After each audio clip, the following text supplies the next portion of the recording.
శ్రీ గురుభ్యో నమః. రమణ భగవాన్ గారు పలికిన అమృతవాహిని. అసలు నీవెవరు అనే అన్వేషణలోనే నీకు తెలియకుండానే పవిత్రత వచ్చేస్తుంది, అది నిన్ను వరిస్తుంది అన్నారు భగవాను. మీకు ఎప్పుడైనా స్వప్నాలు వస్తాయా అని భగవాన్ అడిగితే, వస్తే నష్టమేంటి, స్వప్నం వచ్చినప్పుడు అది స్వప్నమే అని తెలిసినప్పుడు ఎన్ని వస్తే నాకేలా అన్నారు.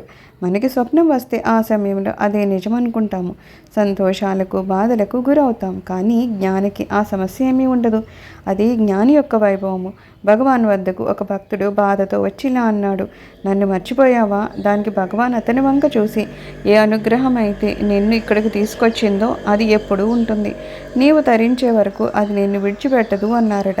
అది అహంకారం చెప్పిన మాట కాదు. ఈ సృష్టి అంతటికీ ఏ పరమాత్మ అయితే ఆధారంగా ఉన్నాడో ఆయన వాణి. దుఃఖానికి బాహ్యంగా కనిపించే కారణాలు అన్నీ 100% అబద్ధము అని భగవాన్ చెప్పారు. నిన్ను నువ్వు తెలుసుకుంటే నీవన్నీ తెలుసుకున్న వాడివే. నిన్ను నువ్వు తెలుసుకోకపోతే ఎన్ని నేర్చుకున్నా సరే, ఎన్ని తెలుసుకున్నా సరే ఏమీ తెలియని వాడివే అన్నారట భగవాను. భగవంతుని కన్నా నీలో భిన్నంగా మనస్సు అనేవాడు ఒకడున్నాడు, వాడు మాయమయ్యే వరకు నీకు ఆత్మజ్ఞానం అనేది కలుగదు అన్నారట భగవాన్. భగవాన్ గురించి రాధాకృష్ణను సముద్రంలో ఓడలకు ఒడ్డు తెలియడానికని లైట్ హౌస్ ఎలా ఉపయోగపడుతుందో, బ్రాహ్మీ స్థితిని పొందాల్సిన వాడు ఎలా ఉండాలో తెలియడం కోసమని భగవాన్ ఉపయోగపడతారు అన్నారట. మాకు ఆత్మజ్ఞానం ఎప్పుడు కలుగుతుంది అని భగవాన్ అడిగితే, నీవు చేసిన కర్మలు ఖర్చు అయ్యాక వస్తుందిలే అనేవారట. నేను మంచివాడిని, నేను చెడ్డవాడిని అని అనుకుంటారు. దాన్ని దేంతో అంటావు? మనసుతోనే కదా. మనసు నీవు కాదు కదా, అనుకోవడం దేనికి అన్నారట భగవాన్.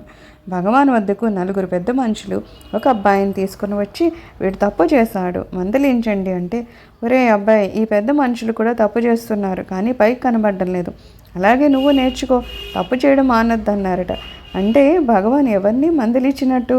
దానర్థం మీరు తప్పు చేయని వారైతే మందలించవచ్చును, ఆ ప్రభావం వాడి మీద పడుతుంది. నా దగ్గర తీసుకొని రావడం ప్రచారానికే కదా అని అర్థము. భగవాన్ కోపము నీటి మీద రాత. ఈరోజు కోపం తెచ్చుకుంటే రేపు ఎంతో ఆప్యాయంగా మాట్లాడతారు. నిన్న కోపం వచ్చింది అనే ఆలోచన కూడా రాదు. భగవాను నీలో ఉన్న ఈశ్వరుని తెలుసుకోలేకపోతే నీ శరీరాన్ని, మనస్సుని ఏం చేసుకుంటావు అన్నారు. భగవాన్ వద్దకు కొందరు భక్తులు వచ్చి, గిరి ప్రదక్షిణ చేయలేము, మీ చుట్టూ ప్రదక్షిణ చేస్తాము అంటే, నేను అంతటా వ్యాపించున్నాను, ఎలా ప్రదక్షిణ చేయగలరు అన్నారట. భగవాన్ ఒకరిని లోచూపు అలవాటు చేసుకో అంటే, అతను కళ్ళు మూసుకుంటే చీకటిగా ఉంది అన్నాడు. ఆ చీకటిని చూసేవాడు ఒకడున్నాడు, నిరంతరము వాడిని చూడు, వాడి చేష్టలు గమనించడమే లోచూపు అన్నారట. అందరికీ డిగ్రీలు ఉన్నాయి, నాకు డిగ్రీ ఉంది, అదేమిటి అంటే పని లేడివాడు అనే డిగ్రీ ఉంది అన్నారట భగవాన్. అంటే బ్రాహ్మీ స్థితిలో ఉన్నవాడు ఈశ్వరుడు ఎలా ఆడిస్తే అలా ఆడేవాడని అర్థము.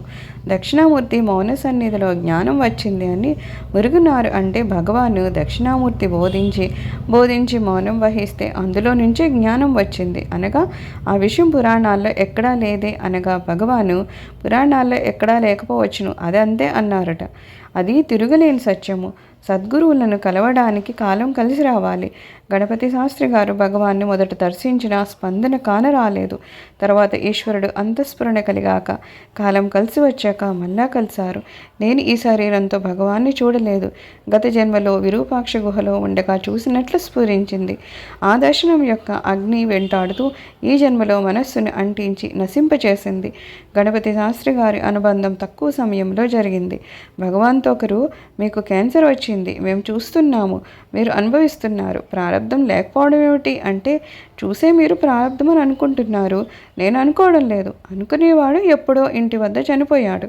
మనస్సు బాహ్యముఖమైన వాటిని ప్రారంధము, లోపలికి వెళ్ళేవాడు అనుకోడు అన్నారట.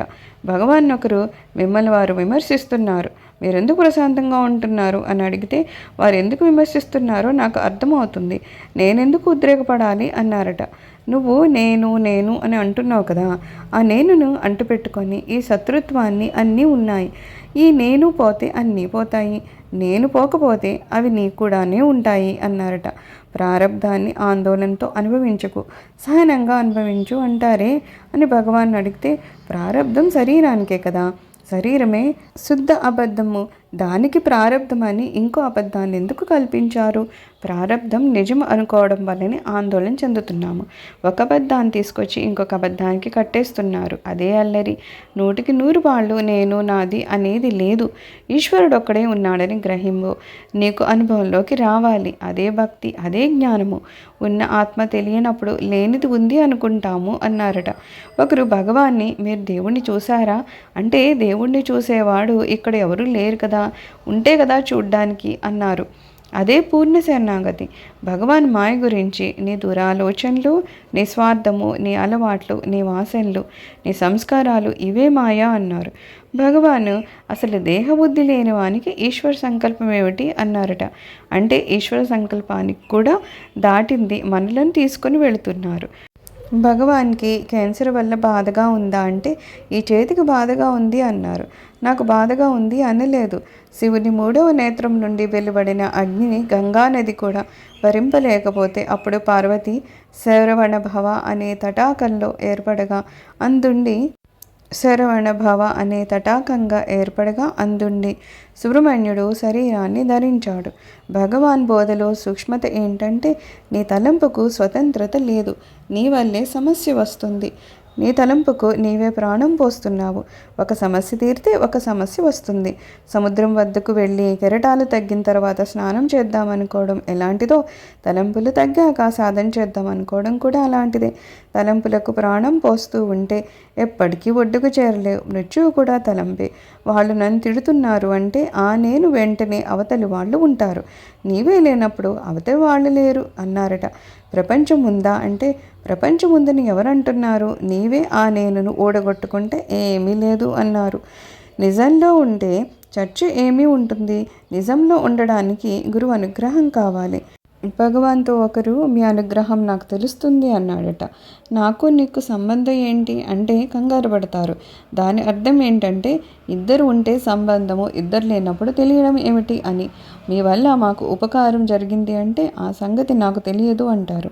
నీకు ఉపకారం జరిగింది నిజమే, కానీ అది దేహము నేను అనేదానికే. ఆయన కోణంలో అది లేదు. భగవంత్ ఒకరు, కాశీ వెళ్తున్నాం వస్తారా అంటే, చూసేవాడు ఒకడు ఉంటే వెళ్ళవచ్చును, లేనప్పుడు ఎక్కడికి వెళ్తాము అన్నారంట భగవాను. ఎప్పుడు ఏమీ జరగలేదు. ఉపద్రవాల గురించి మీ మనస్సు అలా అనిపిస్తుంది అన్నారు భగవాను.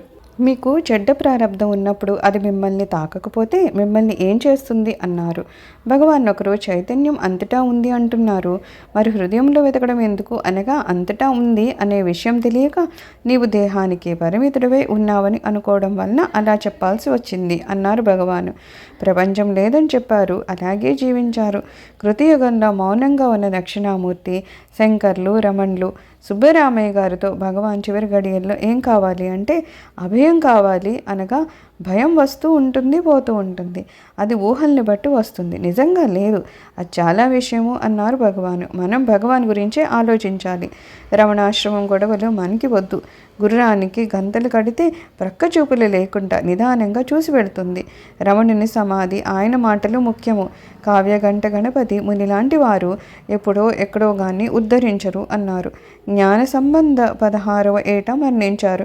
భగవాన్కి 16వ ఏట జ్ఞానం కలిగింది. జ్ఞాన సంబంధర భక్తి గురించి బోధించేవారు. సర్వం శ్రీ గురుచరణ అరవిందార్పణమస్తు. లోకా సమస్తా సుఖినో భవంతు. ఓం శాంతి శాంతి శాంతి.